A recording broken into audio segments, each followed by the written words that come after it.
Hello, welcome to Miss Peepers Reading Corner. I'm Katrina, aka Miss Peepers, and this is Baroness T'Challa von Schnoodle. Let's talk about books.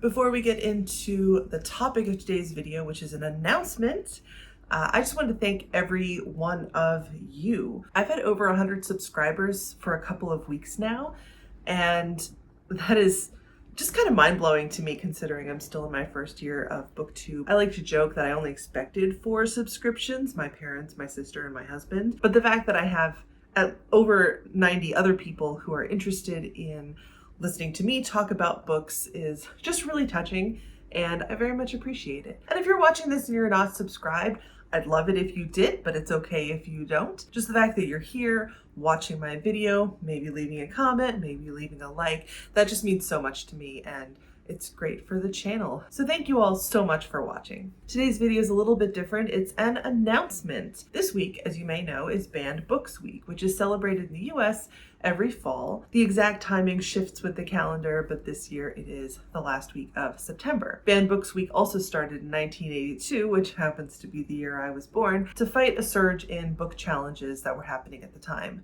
Unfortunately, this is something that's still necessary. And if you've been around my channel for a bit, you probably know that I am very much against censorship, which is why I decided to give myself a big project. And so, all throughout October, starting on the 1st, I will be releasing a new video every day talking about a different banned or challenged book. My goal for this is to talk about why books are banned, what sorts of books are banned, and share a little bit about banned books that I have read. Now, I decided to do this a couple of months ago, so I've largely focused the 31 books on those that I already had in my collection and books that I've already read. I did read or reread a few books for this project, but while time and money are both social constructs, they are also very real limiters. So in this video, I'd like to talk about what book banning and book challenging are, why we should care about it, and a few things that we can do about it. First of all, banning versus challenging. These are two terms that get thrown around a lot. Book banning is the act of removing materials from a library for the purpose of restricting access to those materials. A challenge is an attempt to ban those materials, and anyone can bring about a challenge. And frequently,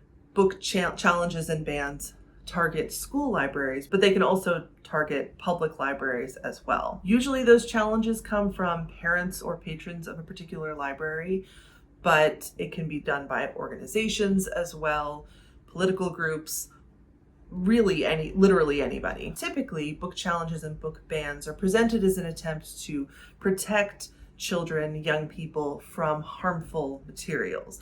The problem with that is that harmful is in the eye of the beholder. And so challenges frequently disproportionately affect authors and stories about people who are in marginalized groups. The top 3 reasons that are cited tend to be that the materials are considered sexually explicit, that they contain offensive language, or that they are unsuited to an age group. And as I'm sure you can see, these are very subjective categories. But Ms. Peepers, you might be saying, I have access to the internet. I can buy whatever books I want. Or I don't have children, so I'm not worried about a school library. Why should I care about book banning? And I can't tell you what to care or not care about, but I'll tell you why I care. Because book bans and book challenges, they reduce the diversity of ideas and authors that are available to the patrons of a given library. They restrict access to information, particularly for students. They put a lot of pressure on librarians and teachers, who, by the way, are trained to determine what books should or should not be available. No library contains every single book that exists,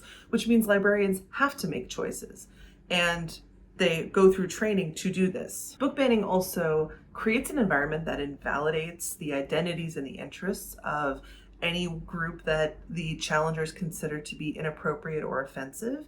And this particularly pertains, as I said, to marginalized groups, to BIPOC populations, to LGBTQ plus populations. And it also really restricts the ability for less well-known authors to get their books out there, to sell books, and therefore also continue to publish new books. I also want to address the idea of being able to just purchase a book, which many people are privileged enough to do. I clearly am able to acquire books and I'm grateful for that. But not everybody can. Just like everything else right now, book prices are going up. And so a lot of people who can't or choose not to spend their money in that way are really reliant on libraries to have access to those books or to decide what books they like enough to purchase. I'd also like to chat a little bit about a lawsuit that's happening in Florida right now. It's still fairly recent, so there's not a whole lot to say about it just yet. But in the United States, Florida has become a hotbed of book banning and book challenges in their school systems in particular. There's a lot going on in Florida school systems. It's way outside the scope of this video. But last year, the state of Florida passed a bill that requires schools to have a mechanism by which books can be challenged. And that on the face of it doesn't sound so bad, except that the bill goes on to define objectionable materials as those that depict or describe sexual content or are considered unsuited to the age group of that school or library. And again, those definitions are so broad and so subjective that it just kicks open the doors to so many potential challenges. And so last month, in August of 2024, a group of publishers, authors, teachers, parents banded together and started a lawsuit against the state of Florida to amend this bill, which they are saying allows parents to remove books without consulting teachers or librarians. And as I mentioned before, we have teachers and librarians for a reason. They have training for a reason. And to remove them from the process entirely defeats the purpose of having a process. It's too soon, of course, to know the outcome of this lawsuit, but I'll certainly be watching it and I encourage you to do the same. So you might be asking, what can I even do to stop the challengers? Because it can seem really overwhelming. As I've been doing this project and researching book bans and challenges, I've realized I can do more, and I've been thinking about what those additional activities should be. But first of all, in the description of this video and every other video that I publish for Banned Books Week, I will include a set of links to resources about book challenges and book bans. A big resource for me has been the American Library Association's website. The first thing you can do is educate yourself. My series will be one source of education, but I, of course, am not pulling these facts out of a vacuum. In order to create my videos, I've used a number of sources. The American Library Association website is a fantastic resource for all things book banning and other things as well. I've also used this book as a resource, 120 Banned Books. This is the third edition by Nicholas J. Karolaides, Margaret Bald, and Dawn B. Sova, which has a set of stories about book banning. And then, of course, there's the internet. Certainly a lot of book banning stories make the newspapers. And then once you have an understanding of what book banning is and what books are being banned, you can write letters to your newspaper, to the director of your public library, or to the principals of schools in your district in support of the freedom to read and in support of making books available to everyone. You can look out for books being challenged in your area and write letters to the school board or attend school board meetings to say your piece. You can also use your internet presence to highlight stories of books being banned, to highlight banned books. You can support organizations like the American Library Association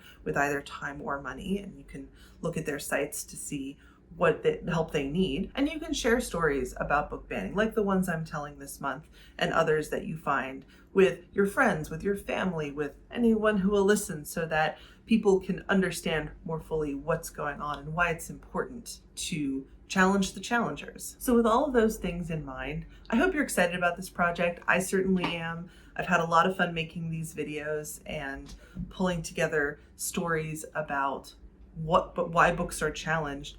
Some of them are surprising, others not so much. Please let me know in the comments what your favorite banned books are. I've already made the videos for this year, but who knows what I'll do next year. And either way, I will see you in the next one.